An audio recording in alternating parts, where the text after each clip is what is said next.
In this lesson, we're going to continue to discuss preferences. If you'd like to follow along, go under the File menu to Open, and in the Sample Files folder, select 0204-0205, What's Your Preference, and just click Open. Why don't we get right back into preferences? On a Mac, hit Command-K, on a PC, Control-K. And we're going to go down to the Composition section. The default preferences in this particular section are absolutely fine most of the time, unless you're trying to solve a particular problem. Like, let's say I was working on a brochure that was created a long time ago, and I was doing some editing in my layout, and I realized that there was some inconsistent tracking. Well, we haven't talked about tracking yet. If you don't know what tracking is, it's how tight or loose the spacing is between the characters in your type. Well, to find the inconsistent or custom tracking, what I would do is highlight it in the composition section. So if now I click OK and I scroll down to another page, you can see that all of the custom tracking is actually highlighted in a color. Let me go back into my preferences and go to the composition section and just uncheck that. Probably the preference that has changed the most is units and increments. Let me go into units and increments and you'll see why. By default, horizontal and vertical ruler units are in picas. That is the default for InDesign. Now, if I'm here in the United States, chances are pretty good that I may want to use inches instead of picas. If I'm outside of the United States, I may want to use centimeters.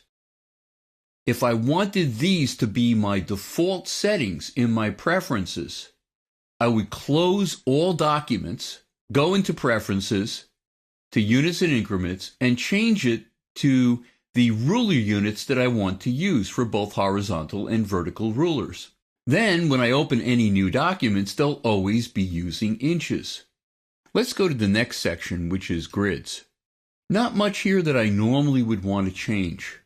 If I go down to the document grid section, you can see that the way the grid is set up, both horizontally and vertically, is there is a major grid line every inch and 8 subdivisions. What if I was using tenths of an inch? I could make it 10 subdivisions so I can more easily see where a tenth of an inch is. But another part of the preferences in grids and document grid is grids in back. If I had my grid on right now, my document grid, any object that is in my layout is going to be in front of the grid because by default grids are in back. Well, let me click OK and show you what might be an issue with that I may want to change it temporarily. I'm going to go to View, Grids and Guides, Show Document Grid. If I was trying to line up these pictures with my grid, I can't see the grid because of this background green object. So in order to be able to line up objects with my grid, I would change my preferences temporarily so that the grid is in front of all the objects. Let me do that. I'm going to go back into my preferences to grids and uncheck grids in back. Well, now I can very easily select these objects and line them up with a grid. But it makes it impossible to look at my layout, which is why they're in the background by default. Let me go back into my preferences to grids and make sure to check grids in back. Let's go into the guide section. Once again, not much here I would ever want to change. Here's an example of when you may want to change something with your guide's preferences. I got a call from one of my ex-students who I had trained quite a few versions ago in InDesign. And she said, my smart guides are not working. And I asked if we could share her screen so I could see what was happening in her layout. And as soon as I saw her layout, I knew exactly what was going on. She was working on a catalog for golf equipment. And all of the backgrounds in the entire layout were green. almost exactly the same as her smart guides. So her smart guides were actually working, she just couldn't see them over the green background. So I told her to temporarily change the color of her smart guides to some color that she's going to be able to see more easily over green, such as brick red. Why don't we go down to display performance? By default, InDesign uses a display performance that is called typical, which is fine. It's a high enough resolution for most layouts. But let's say I was using the defaults down here in the typical section. And for vector graphics, the default is something called proxy. Let me click OK. I'm going to get rid of my grid by going under the View menu to Hide Document Grid. And I'm going to go to my Zoom tool. The way the Zoom tool works, one of the ways, is if you click and drag with your Zoom tool over a certain area, it will fit that area in the screen the best it can. Not too attractive. In typical view, it's using a proxy image, a low-resolution, highly pixelated image for my logos, for my vector graphics. So if I was working on this, I might temporarily change my preferences. Let me go back into Preferences to Display Performance. I may change vector graphics to high resolution and click OK. Now it's not only much easier to look at my logo, but to position it correctly, because I can actually see what it looks like in high resolution. If I didn't want to change my preferences, let me undo that. I'm going to go to Preferences, Display Performance, and drag it back to the default of proxy and just click OK. I could also do this. Go to my View menu, Display Performance, High Quality. This temporarily changes the view on my display to high resolution.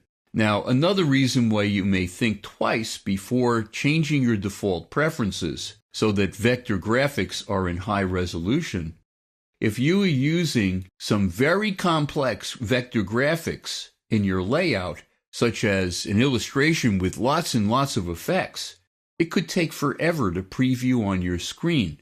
So rather than change your preferences, you may want to go under your View menu to Display Performance and choose Typical Display on those particular pages, instead of changing your preferences. Why don't we go back into Preferences and go to File Handling? One of the things in file handling that sometimes people like to change is Snippet Import, Position at Cursor Location. Now, we haven't talked about snippets yet, so let me tell you what they are. If you have a selection of objects, you can save that selection as something called a snippet, and then place those objects on another page or another document. Well, the way they're working by default is wherever you click with your cursor is where it's going to place those objects. Well, one of the uses of snippets is, let's say I have a brochure with all of the sign-off information for that brochure on the back page. Well, if it's a campaign of brochures, I may want to have exactly that same sign-off information, my logo, my address, my website, any information that I need on that back panel of my brochure. I may want to save that as a snippet and then place it in exactly the same position in another brochure in that campaign. So instead of cursor location, I may want to choose original location. But there's really no reason to change this default. Let me go back to cursor location. You can keep it at cursor location, and then when you're placing your snippet, as you click, hold down your Shift key. This will actually position the snippet exactly in the same position as the original objects from when you made the snippet. We're going to continue talking about the basics of InDesign in the next lesson.